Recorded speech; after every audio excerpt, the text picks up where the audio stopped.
Welcome back to the Calgary Reptile Parties and Reptile Parties YouTube channel. We are going to have part two of our conversation with Canadian country music star Brett Kissel, good Alberta boy. And part one was so much fun. Part two is fun too. Just it's so cool to have someone be so engaged. I deal with that all the time in person with our parties and our events and things like that. But to talk to somebody like Brett Kissel, who is famed worldwide in a lot of places, has fans all over the world, and obviously just like us, a regular guy, but he was so into this, and I hope you'll enjoy part two.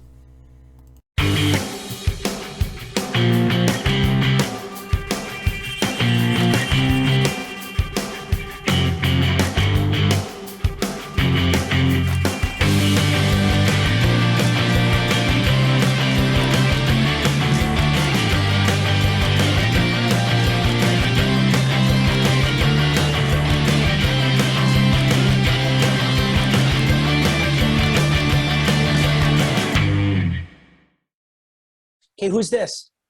So this is Schneidi. He's a rococo toad. Rococo toad. Yep, also known as a Schneider's toad. Okay. One of the largest toads on Earth. And what do they do? What do they eat? Where are they found? They're found in South America. They eat ground crawling bugs. Toads pretty much are all terrestrial. There's a few that are aquatic. So they're not going to be hanging out in a tree like catching butterflies, but if a moth or something lands in front of them, they'll eat it. But here's sort of that tying in with our education before. So the toad is poisonous. So right there, that is a poison gland. So if they feel point, I mean, you probably can't point to it. Right there. Okay, yeah. One behind his head. Yeah. So, and he has them on his legs as well. So that's how does he form a defense? So they secrete like a white toxin. Yeah. And right there's the poison gland. And that's a warning to predators to leave them alone. So, lots of animals are various levels of toxic. These can make a small animal they can kill a smaller animal. And I think dogs and cats can make them really, really sick. Their cousin, the cane toad, is lethal to almost anything that eats it. And they've been introduced to Hawaii and Australia because they wanted them to control sugarcane beetles. And they didn't, so there's another human mistake that affected ecology. But yeah, they're really he huffs and puffs a lot, and he constantly looks grumpy. But it's a really. So tell me, I mean, he doesn't feel threatened. He knows you. He knows his surroundings. Does he ever excrete that toxic white stuff? It's never excreted the white stuff. They tend to do it almost kind of as like a last resort. So like, you can probably hear them huffing a bit. Yeah. So like he's exhaling and inhaling and inflating his body, trying to make himself look bigger. So that's more what they're going to do, to be like back off. And then if that doesn't work, then they start to secrete the poison. What do you feed him? Crickets, earthworms, superworms, and hornworm caterpillars. So do you have a dealer for all your crickets and or mice or anything? Yeah. We have a couple of great reptile shops here in Calgary. Got Reptiles and J&J Reptiles, and they both supply me with my thousands of crickets and hundreds of rodents every month. Yeah. So tell me about that little aspect, business aspect, because obviously you have to purchase several mice, and so do you just get them in a plastic tote and just grab them one by the tail, and everybody's on a schedule, or what? You're close.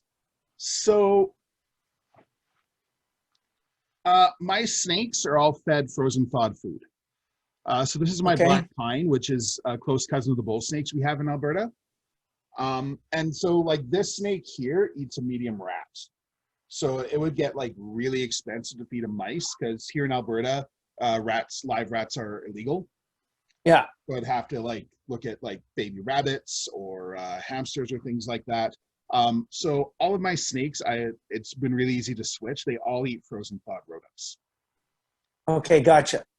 So it's just, it's more convenient. Like even, you know, in your case, like if you got a pet snake, you know, to have to go into Edmonton like constantly to get live rodents could be, you know, a pain. But you just order your bag of mice and you take them out every week or 2 weeks or whatever, depending on how often you're feeding them. And you thaw it out, you offer it to them, they grab it, they eat, and they're happy. Do they still have the instincts if they're in captivity? Do they have the instincts of the pounce, or do they, you know, it's there, they know it's dead, and they just, you know, swallow?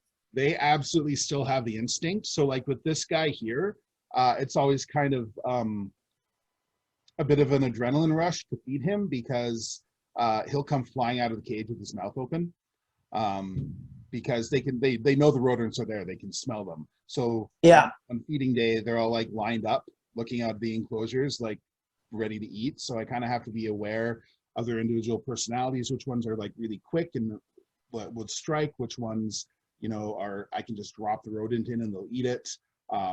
But yeah, they still grab, they still coil and constrict, and then they swallow their prey. So the process is the same. You're just missing out on the actual killing of the animals. Gotcha. And I don't like feeding live anyway, especially like my bigger stuff. I'm sure you've heard rabbits scream living out on the farm. I haven't, but I've heard a lot of other things. So it's it's pretty it's a pretty awful sound. So I don't want to have to deal with hearing that all the time. They're humanely euthanized, so it's way better. Now, can I ask you a question about your own personal, I guess I'll use the word legacy, but you have all of these animals and these reptiles, and you're so passionate about it. Is there anyone else in your circle and like your will or your estate plan? What's going to happen to them? You know, like what does your will read, you know, for your 150 reptiles? Because there's also, I would assume there's probably tens of thousands of dollars of investment there too. Yeah. I have people that work for me that I trust. So it's kind of arranged that if both myself and my partner happen to us, they keep the business running and kind of take over that aspect. I mean, in terms of in the future, you know, probably someone else will take over the business at some point, and I'll retire and go live in Costa Rica and play with caimans for the rest of my life. And so, but if there's people that will, you know, step up to continue on the company and my, you know, what I've kind of created if and when the time comes. Yeah. Oh, because I'm truly fascinated by the culture of those who own reptiles and are so passionate about it, for the first time pet owners to somebody like yourself who's an expert in the field. So it's just so interesting. I would love to see your setup one day if time would ever allow. Yes. I would love to see and meet face to face, hold, experience of feeding. I'd really like that one day. We can make that happen. I mean, you're not far away, so even if it's not while you're on a tour stop, you're welcome to come down and meet the animals at some point when we're able to do that. And you can bring the kids. That's what I was going to ask. If it was something that kids could see and be a part of, I think it'd be an amazing education for the little ones to see. That's my primary business, is birthday parties in schools. Awesome. So, you know, and it is education. It's, you know, I've had so many cool experiences with people. Like, probably one of my favorite stories, I was at a church Halloween event, and we just had like a display, so it wasn't a show. And a guy came in, and I'm very respectful. If someone's like, I don't like snakes, I'm not going to chase him down the hall going, pet it, it's friendly. But the reason why he was afraid of snakes is because he was from Africa, and when he was 12 years old, he woke up with a black mamba in bed with him, and he panicked, and the mamba panicked, and the mamba bit him, because that's what they do if they feel threatened. And he even showed me like the scar on his shoulder where they cut to extract the venom and start treating him. and mambas are deadly. So if you don't get medical treatment right away, Yeah. and that's challenging in Africa. He was close enough to a hospital, and his aunt was a doctor, but out in the middle of nowhere where hospitals are hours away, you're done. You're done. And so I completely understood why he was afraid of snakes. And then about 15 minutes in, he was holding a snake. Well, see, that's a very, very special story. Sometimes I do that with country music. Yeah. People are like, I really don't like country music. I really don't like country music. And I say, you know what, that's fine. 15 minutes into the show, they're standing up and they're having a good time. So you and I are shapeshifters. I mean, really, the thing about especially like kind of modern country music is lyrically, it's not any different than any other music. So if you like pop music or you like rock music, and especially music that has meaning, you could do a Backstreet Boys song with a fiddle and make it a country music song, and it would be a great song. There certainly are a lot of instances in today's country music where the lines are blurred truly of what is actually country and what's pop. And this pop song by Philip Phillips, Home, or I will wait for you by Mumford and Sons, is like, that's country bluegrass. It's all country music is the greatest umbrella, and we invite everybody into it. So I'm very proud of our genre. Even like Wake Me Up by Avicii, Emerson Drive does that song too. Yeah, and what a great job they did, them and Tebe. And it was interesting because it's like a multi-platinum hit for Avicii and a platinum record for Tebe and Emerson Drive. So, that's a song that truly, can cross any genre line. I mean, probably the most iconic crossover song is Johnny Cash doing Hurt. Say No More. Yeah. And he was someone in the 2000s who was truly able to make it his own. There are a lot of people I know that just think that that's a Cash song, yeah, and not a Nine Inch Nails song. So the last friend I want to show you for this particular visit, this is Saskatoon. He's a savanna monitor. So they're found in Africa, on the African savanna. That's why they get their name.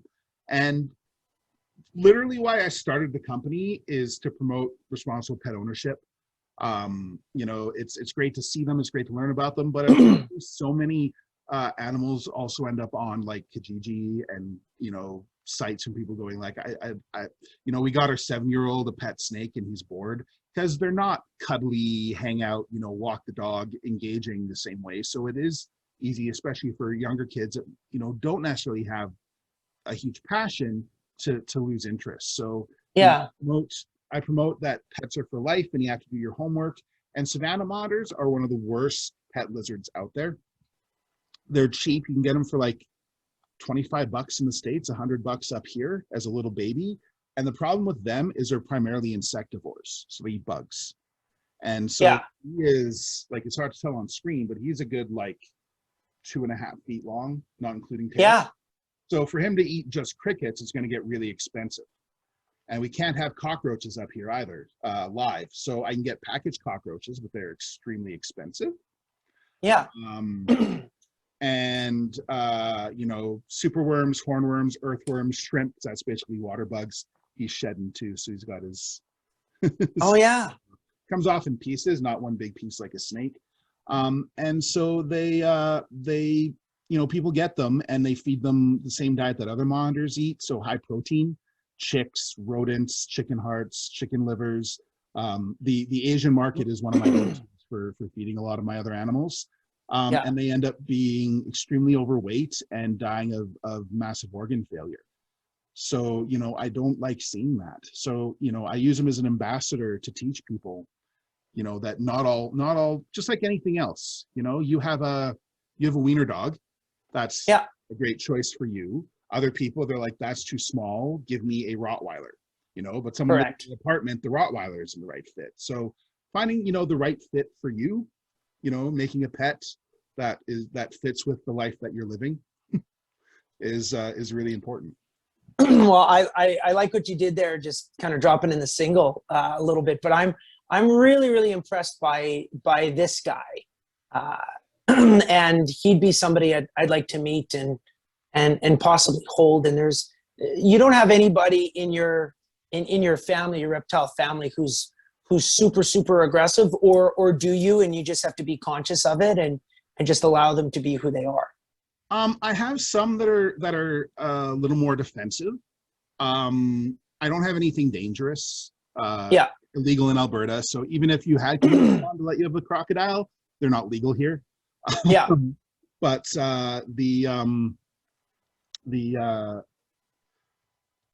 you know, I have some that I got before I started the company that aren't really handleable. Like I have Madagascar giant day geckos, which are also known as a gecko, and they're really fast. They don't like to be handled, and one of their defense mechanisms is they can literally slide out of their skin, which is not good if that happens. Yeah. So, you know, you don't want that to happen. So they basically, you know, they have their home and we feed them, and if we have to catch them to clean their cage, we do that. But aside from that, we're not, you know, taking it out, and they're not used for presentations. And you know, in the future, I definitely, you know, will have animals that are, you know, look, don't touch, for like exhibits and displays and stuff like that. But you know, I've really focused on, I only have so much room, right? So it's better to, right, of course, be taken up by animals that I can take out and people, as opposed to ones that I can't. Well, this whole conversation, as I'm sure you've had everybody say something along the lines of what I'm about to say, this is one of the most intriguing and interesting interviews / conversations. I mean, it wasn't an interview, it's just a conversation. I loved it. I am really intrigued by reptiles and those who have a number of them and a true passion, and your level of expertise, education, and I think your whole platform of conservation and education, like you said, is really admirable. So I appreciate getting a chance to do this, and I really do hope that I'll get a chance to bring my kids, you know, to see some of your creatures. I mean, an even better idea, or more fun idea. Picture it. You're on stage, I don't know, Grey Eagle or Saddledome or Coke Stage or somewhere, and the fiddle starts, and you walk on stage with a boa constrictor over your shoulders, and you cover Poison by Alice Cooper. Yeah, that's something. Has anybody ever agreed to do that? Aside from Alice Cooper himself, which I haven't provided animals for him, but no, I haven't pitched it to many people. But the other option is Slave for You by Britney, which would just be hilarious. Yeah, there's some comedy there. Let me think about it, because I'm not against the idea. And you know, if anybody's going to do it, it's probably going to be me. Yeah, I can imagine the audience would probably lose their minds at all. As long as all the flashes of the camera don't affect your boa constrictor who just decides to tighten up on my little frame, because I wouldn't even be a full meal for him. I'd just be a little snack for that guy. Not accurate. You're too big to be eaten. Yeah. You're not that kind of snack, Brett. Well, Jason, I want to say thank you for this. One of the most memorable conversations I've ever had in my entire career, which is probably what you set out to do in terms of, you know, and what's the title of this? Lyricists, Lizards and Lyricists? Lyricists and Lizards, yeah. Yeah, brilliant name. Thank you. So that's our full conversation with Brett Kissel in part 1 that I ran 2 days ago, and then today for part 2. Again, huge thanks to Brett. You know, he didn't have to do that. When he was approached to say, hey, will you talk to this other Alberta boy about reptiles? He was like, yes, absolutely. That sounds fun. Cannot wait to get to host him and see his show. Like you said, hang out, have a beverage, and just spend some more time with him, because it went by so fast and he was so easy to talk to, which is cool. That's a very Alberta thing to just, and a very Canadian thing, honestly, based on my experience in talking to and interviewing celebrities, is just, Canadians are really easy to talk to, and I hope you enjoyed that. Once again, hit that subscribe button. That really helps. Watch some of our old videos. We continue to build up hours. The more hours that we get closer and closer to being able to monetize YouTube and make some money off of this, which again goes to help support our animals, as does our Patreon. All of our social media is down there as well. So if you click below, make sure you check out all of our information, how you can keep in touch with us. If you're in Alberta, we have birthday parties, we have summer camps in Calgary, we tour across Canada. So all of our info is down below. You can reach us for video chats like the one we did with Brett, with your family, friends, to learn more about animals yourselves. Lots of things we are offering, and you can find all that information below. So thanks again to Brett. Thanks to Laura at Warner Music for making this happen, and we'll see you next time.